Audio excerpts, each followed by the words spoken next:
Very good Praful, समझाएंगे? नहीं, question समझाना है।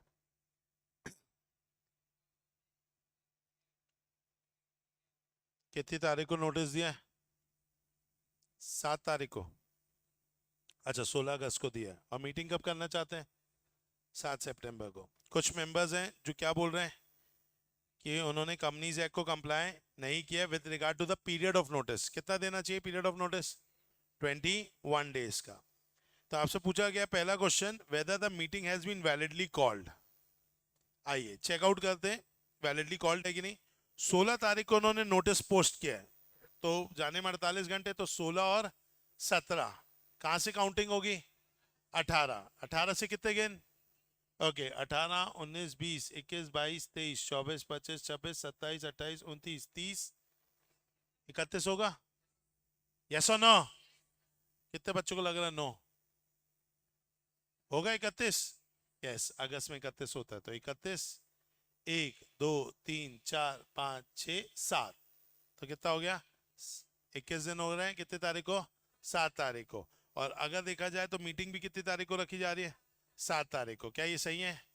नो सर, ऑब्वियस सी बात है। तो मीटिंग यहाँ पर अगर आपने 7 तारीख को रखी है तो वो सही नहीं है। मीटिंग आपको रखनी थी 8 तारीख को। अरे यस और नो? Yes sir. चलो नेक्स्ट वाला पढ़ो। एक सेकेंड, ये सही है क्या? नहीं, ये सही नहीं है। एक सेकेंड, और कोई है क्या क्वेश्चन? तो देखते, नहीं तो आगे बढ़ते। चल, मिस्टेकिंगली मैंने ओल्ड क्वेश्चन बैंक निकाल दिया है बाय मिस्टेक। इसमें जो न्यू क्वेश्चन बैंक है उसमें आपके पास पहले से ही टॉपिक वाइज पूरे क्वेश्चन एक ही जगह पर है। ठीक है, तो यस तो वाला है, बट ठीक है, कोई इशू नहीं है। चलो ठीक है, कोई दिक्कत नहीं है। अभी यहाँ तक एक आते हैं। बताओ, ये आया है क्या क्वेश्चन? ये आया शायद तक।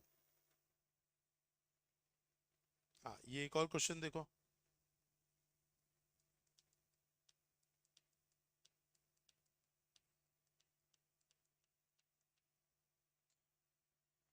बोलो। शेम शेम हो गया? यस, बस वहां पे क्या था? अगस्त था। यहाँ पे क्या कर दिया? अक्टूबर और नवंबर। तो लगभग चीजें क्या एकदम सेम है। चलो ठीक है भाई, कोई दिक्कत नहीं, आ जाओ। तो यहाँ पर अपन ने ये चीज समझ लिया है, ठीक है, कि for calculation of 21 clear days, day of dispatch को नहीं लेंगे 2 दिन को, उसके बाद जो है उसके 2 दिन डिस्पैच के वो नहीं लेंगे। 21 डेज का आपके पास क्या होना चाहिए? गैप होना चाहिए। चलो अब आगे बढ़ते हैं दोस्तों, ध्यान से समझिए। यहाँ तक एकदम फिक्स है, पक्का है? चलो एक बार एक काम करो, आपने एक बार चलो इतना सा पॉइंट पढ़ लेते हैं, फिर मैं आपको लिखने के लिए दे दूंगा। चलो, अभी अभी अपन ने समझा कि कितने दिन का गैप देना जरूरी है, मैं भूल गया। 21 डेज का गैप देना जरूरी है। चलो, अब कई बार ऐसा टाइम आ सकता है कि आप 21 डेज का गैप ना दे पाए, ऐसा हो सकता है। देखो, हर बार वो गैप मेंटेन करना मुश्किल भी जा सकता है।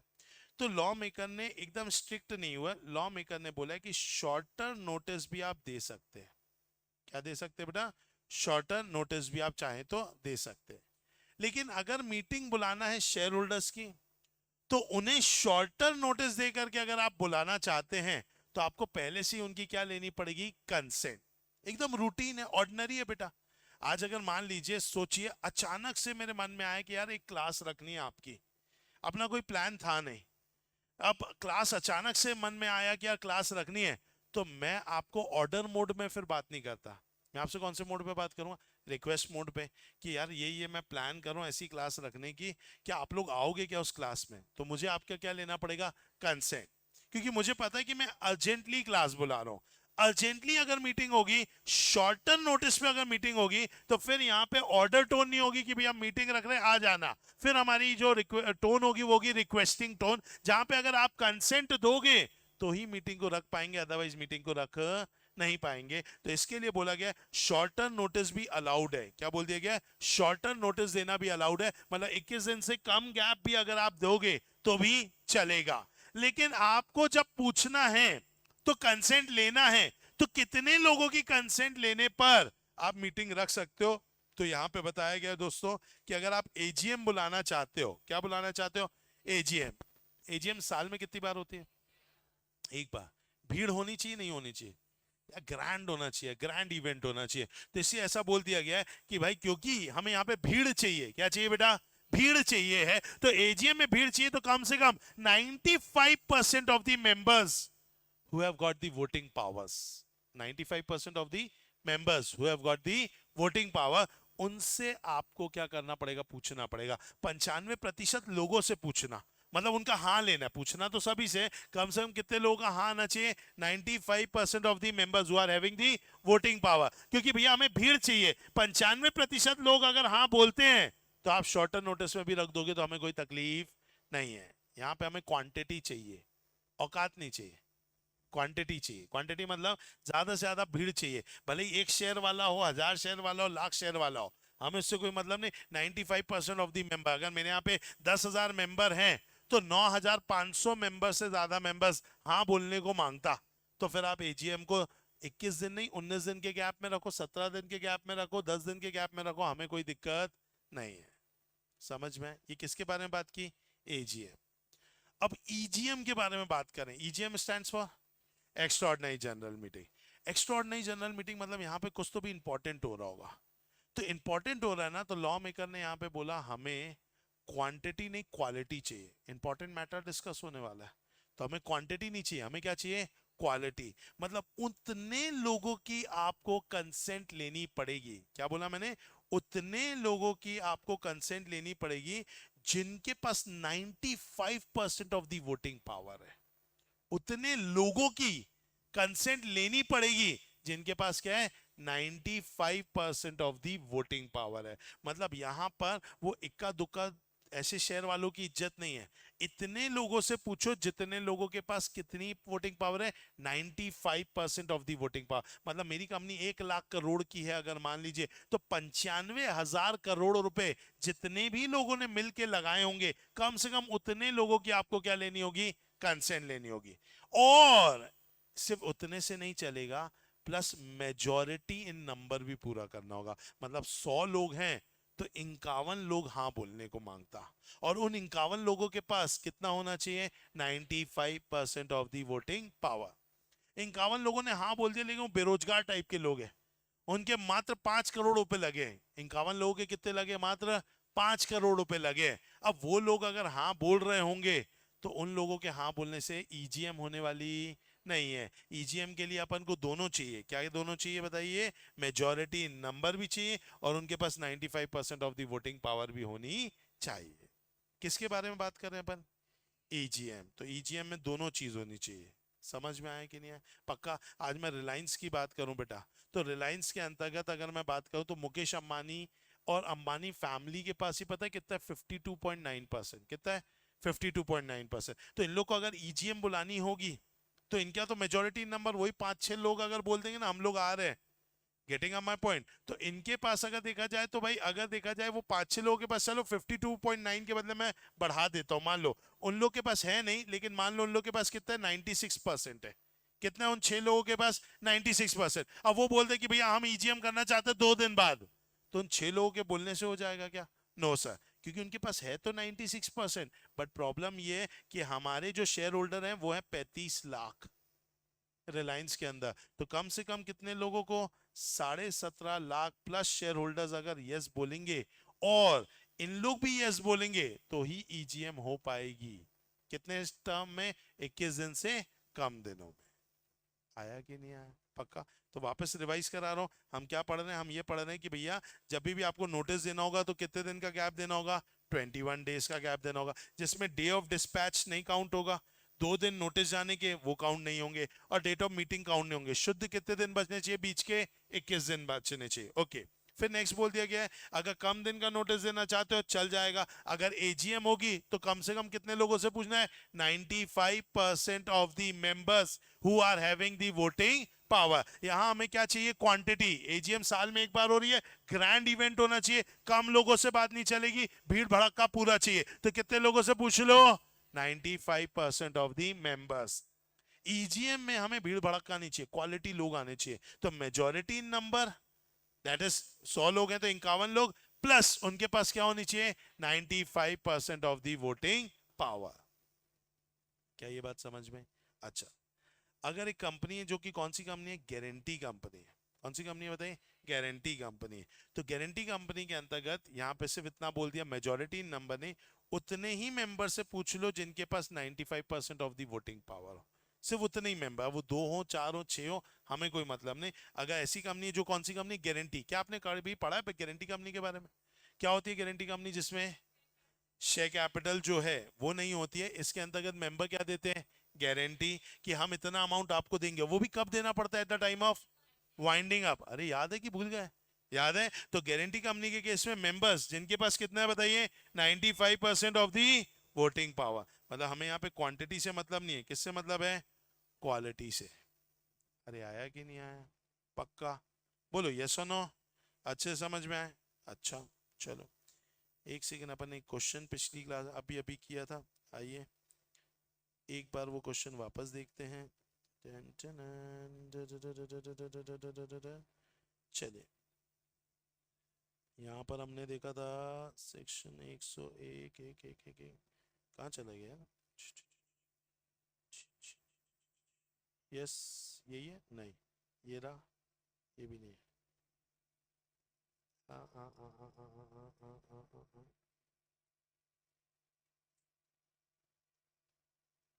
ये रहा, चलो जल्दी से अब ये 10th वाला क्वेश्चन वापस पढ़ो, उस समय मैंने आपको पूरा पढ़ने मना कर दिया था, आप पढ़ो।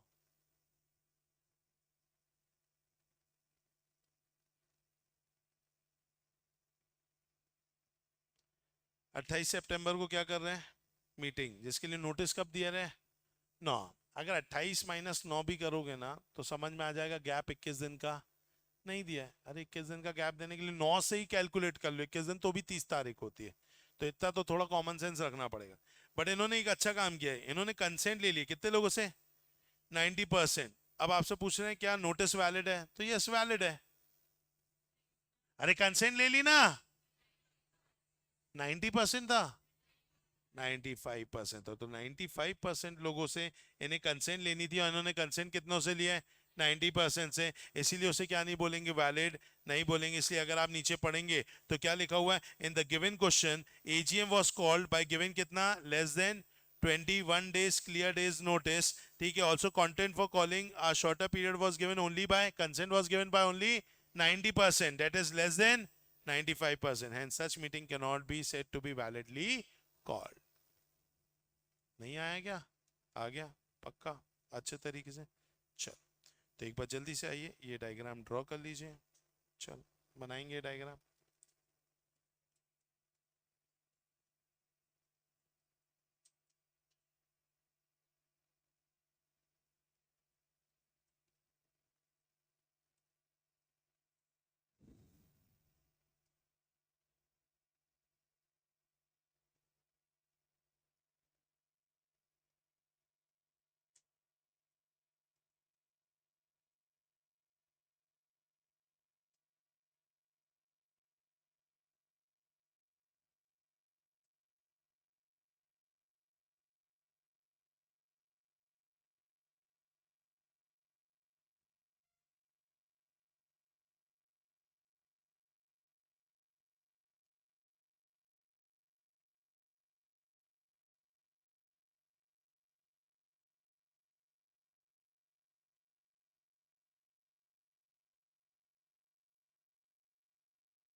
हो गया?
हो गया, लिख लिया क्या?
हो गया लिख के?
चलो हो गया क्या?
हो गया।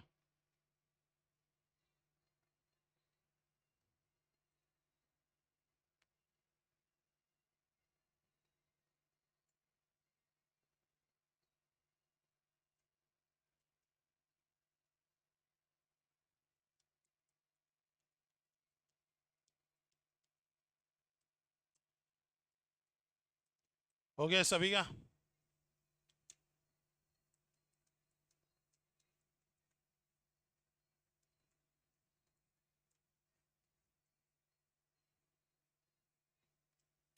चलो, अगर लिख लिया आप लोगों ने, अब इसके सेक्शन नंबर्स जो हैं वो भी हमें याद रहने चाहिए। तो सेक्शन नंबर्स याद कराने के लिए मैं आपको कुछ यहाँ पे बातें बता देता हूँ जो आपको ध्यान रखनी पड़ेगी। ठीक है, चलो।